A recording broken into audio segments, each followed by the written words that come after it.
ఇంట్లో ఉన్న బంగారాన్ని విడిపించి ఆ రోజు ఆన్లైన్ రేటుకే మేము కొంటాం. Sharma gold company. చాలా ఈజీ చేస్తారు సబ్జెక్ట్ ని, చాలా ఈజీ సిచ్యువేషన్ కూడా. అంటే ఇక్కడ విచిత్రం ఏంటంటే ఈ సబ్జెక్ట్ అంతా డిఫరెంట్గా ఉంటుంది.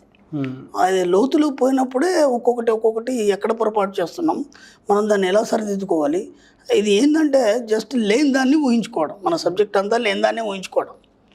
దాన్ని ఎలా మనం ఇక్కడ మ్యాక్సిమం మన సబ్జెక్ట్లో మనం సక్సెస్ కావడానికి ఒక 2-3 కారణాలు ఉంటాయి. ఒకటి కృతజ్ఞత చెప్పుకోవడం, 2 ఆశీర్వాదాన్ని పొందడం ఇవ్వడం. ఓకేనా?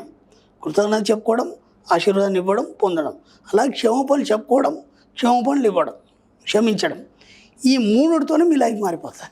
అవును, అది మీరు ఎంతైనా సంపాదించవచ్చు, ఏమైనా చేయొచ్చు.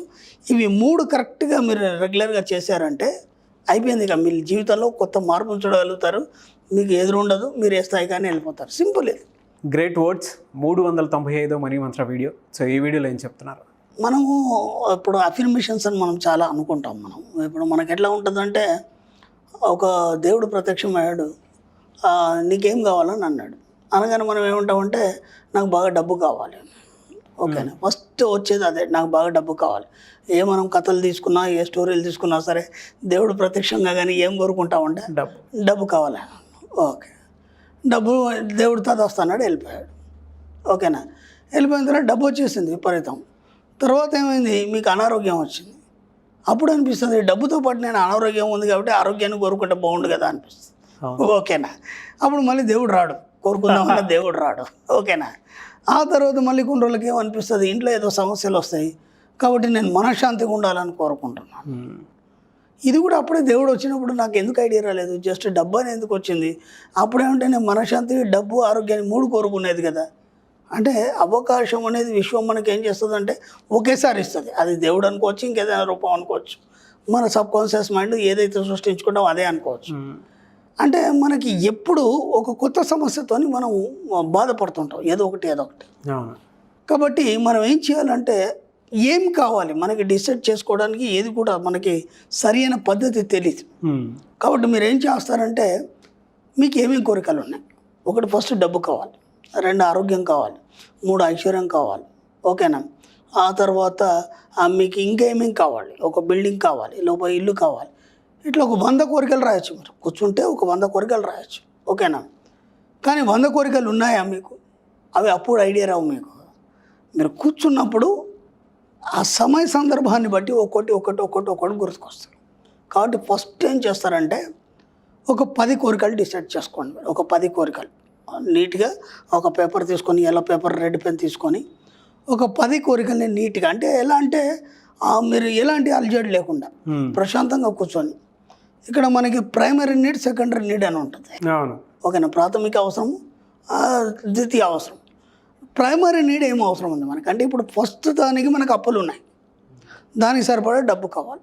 ఓకే, ఆ తర్వాత ఇంకేముంది, సెకండరీ నీడ్. ఓకేనా? మీరు ఎంత వీలైతే అంత ప్రైమరీ, సెకండరీ నీడ్స్ ఏవైతున్నాయో వాటి గురించి ఆలోచించండి. ఫస్ట్ ప్రైమరీ నీడ్లో ఏమొస్తాయి ఒక 10 పాయింట్స్ రాసుకోండి. ఓకేనా? ఇంకేం అవసరం లేదు, సెకండ్ నీడ్ వద్దు ఇప్పుడే. ఈ ప్రైమరీ నీడ్లో వచ్చినటువంటి 10 పాయింట్స్ ఏవైతున్నాయి అంటే, ఎప్పటి నుంచో మీ ఆవిడకి నేను ఒక నెక్లెస్ చేయిస్తాను అనుకున్నాను, అది కూడా ప్రైమరీ నీడే పాపం. ఎందుకంటే దాదాపు 10 సంవత్సరాల నుంచి ఆమెను ఆశపడుతున్నారు కానీ ఏనాడు చేయించలేదు. ఎందుకంటే ఎప్పటికప్పుడే పరిస్థితులు ఉన్నాయి కాబట్టి ఇప్పుడు అది ప్రైమరీ నీడ్. ఎందుకంటే 10 సంవత్సరాల నుంచి పెండింగ్ ఉంది కాబట్టి అది ప్రైమరీ నీడే. ఓకేనా? ప్రైమరీ నీడ్లో మనకి ఏమొస్తాయి, తిండి, నీడ, గుడ్డ, ఇవి వస్తాయి. ఇవి పక్కన పెట్టేయండి, ఇవి ఎలాగో వచ్చేస్తాయి. కాబట్టి ఇప్పుడు ప్రైమరీ నీడ్ కింద ఏం తీసుకుంటారు, మీకు ఎంత ముందు అప్పులు ప్రైమరీ నీడ్, 2 మీ ఆవిడకి ఏమేం చేయిస్తున్నారు, పిల్లల కోరికలు కొన్ని ఉన్నాయి పాపం. ఎప్పటి నుంచో వాళ్ళు చెప్తారు, నాన్న మనం టూర్ వెళ్దాం, లేకపోతే ఇది చేద్దాం, అది చేద్దాం, నాకు బైక్ కావాలని మీ అబ్బాయి అడుగుతాడు. ఓకేనా? మీ అమ్మాయి ఇంకేదో కావాలని అంటుంది. ఇలా కొన్ని వాళ్ళ కోరికలు ఉన్నాయి. లేదంటే నేను పలానా కాలేజీలోనే చదువుతాను, వాళ్ళకు కొన్ని లక్ష్యాలు ఉంటాయి కదా. ఇవన్నీ ప్రైమరీ నీడ్ కింద తీసుకోండి. ఎందుకంటే ప్రైమరీ నీడ్ కింద తీసుకునేవి మాత్రమే ముందు నెరవేరుతాయి. ఓకేనా? ఇప్పుడేమో అర్జెంటుగా ఉంది అప్పటికి చూద్దాంలే అంటే సెకండరీ కింద పడిపోతుంది. ఓకేనా? కాబట్టి మ్యాక్సిమం ఏం చేస్తారంటే ఒక 10 కోరికల్ని ప్రైమరీ నీడ్ కింద ఖచ్చితంగా రాసుకోండి. ఓకేనా? ఇప్పుడు దాదాపు ఒక 10 సంవత్సరాల నుంచి మీకు తీవ్రమైన కోరికలు ఏమున్నాయి? తీవ్రమైన కోరికలు ఏంటి? ఫస్ట్ ఇల్లు కావాలి. ఓకేనా? ముందు అప్పులు కట్టేయాలి, అది ఫస్ట్. అది కట్టేస్తే కానీ మీరు రిలాక్స్ కాలేరు, అది కట్టేయాలి. 2 ఇల్లు కావాలి.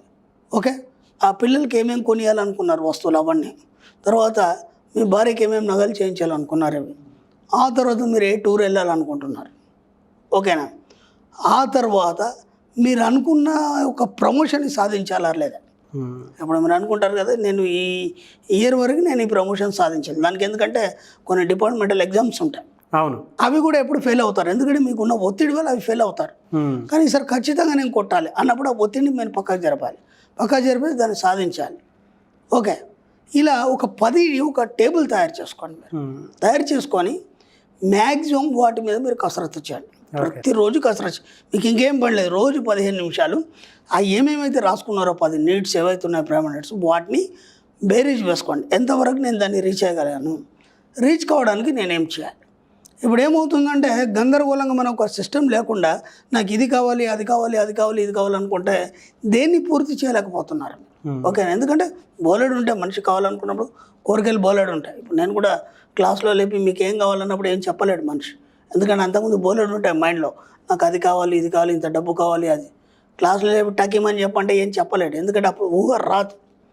అలా రాకుండా స్తబ్దత చెందుతుంది. కాబట్టి మీరు ప్రశాంతంగా కూర్చొని కేవలం మీ కోరికలు రాసుకోండి, ఒక 10 రాసుకోండి. 10 రాసుకొని రోజు 15 నిమిషాలు వాటి మీద కసరత్తు చేయండి. ఇవి దీంట్లో ఎంతవరకు దానికి మళ్ళీ ఏం చేస్తారంటే కేవలం రాసుకోవడమే కాదు, వాటిని ఊహించడమే కాదు, దానికి టైం కూడా పెట్టండి.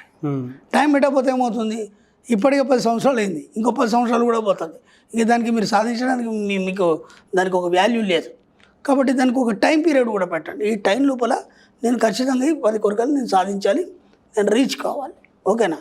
దాంట్లో ఖచ్చితమైనటువంటి నిజాయితీ ఉండాలి, మీకు స్వచ్ఛత ఉండాలి, నిజాయితీ ఉండాలి. అంటే స్వచ్ఛత నిజాయితీ అంటే ఆ ఒక కోరికకు సంబంధించి మీరు ఎంతవరకు వర్కౌట్ చేశారు, ఓకేనా. ఆ వర్కౌట్ చేయకపోతే మళ్ళీ అది కాదు, ఏదో రాసుకున్నారో చదువుతా అంటే కాదు. కాబట్టి స్వచ్ఛత ఉండాలి, నిజాయితీ ఉండాలి.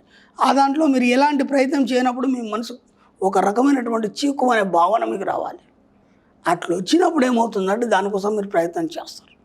ఇలా 1 అయిపోయింది, 2 అయిపోయింది, 3 అయిపోయింది, అలా ఒక 10 ఖచ్చితంగా మీరు రాసుకొని ఇప్పటివరకు మీరు ఏం సాధించారు దీంట్లో ఏమంటే దాన్ని టిక్ కొట్టేసేయండి.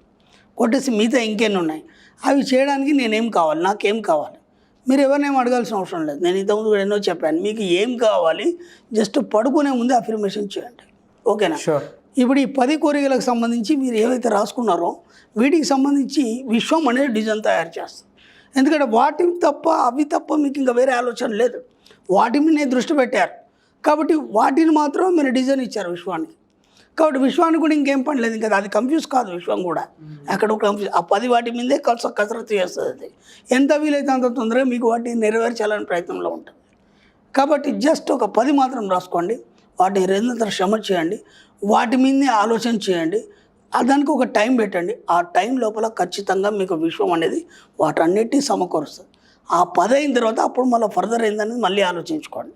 అంతేగాని అది ఇది అది అని ఒక 10-20 రాసేసుకొని నేను ఇది కోరుకోవచ్చా అది కోరుకోవచ్చా, ఇదే ఎందుకు కాలేదు అదెందుకు కాలేదు, అది ఎక్కువ అమౌంట్ కాబట్టి అది కాలేదేమో, ఇది తక్కువ అమౌంట్ కాబట్టి తొందరగా అయిపోయిందేమో, ఒక్కోసారి చిన్నదే కాదు పెద్ద టక్కిమైపోతుంది, అరే అది ఇంత చాలా ఈజీ అనుకుని నేను అది కాలేదు, ఇంత పెద్దది ఎందుకు అయింది, అసలు దీని గురించి కూడా నేను ఊహించలేదు.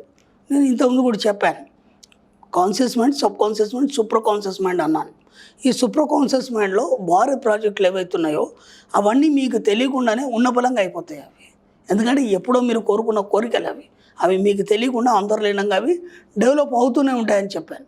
కాబట్టి వాటన్నిటిని మీరు విశ్లేషించే అవసరం లేదు, కేవలం మీరు ఏవైతే రాసుకున్నారో 10 వాటి మీదే దృష్టి పెట్టి వాటి మీదే కసరత్తు చేయండి, నీతిగా నిజాయితీగా ఒక విశ్లేషణ చేయండి. ఖచ్చితంగా రోజు ఒక 10 నిమిషాలు వాటి కోసం కేటాయించండి. మీరు ఎంత కేటాయించి వాటి మీద కాన్సన్ట్రేషన్ చేస్తే అంత తొందరగా మీ పనులన్నీ టకటక అయిపోతాయి, 10 కోరికలు ఖచ్చితంగా నెరవేరుతాయి. Definitely sir.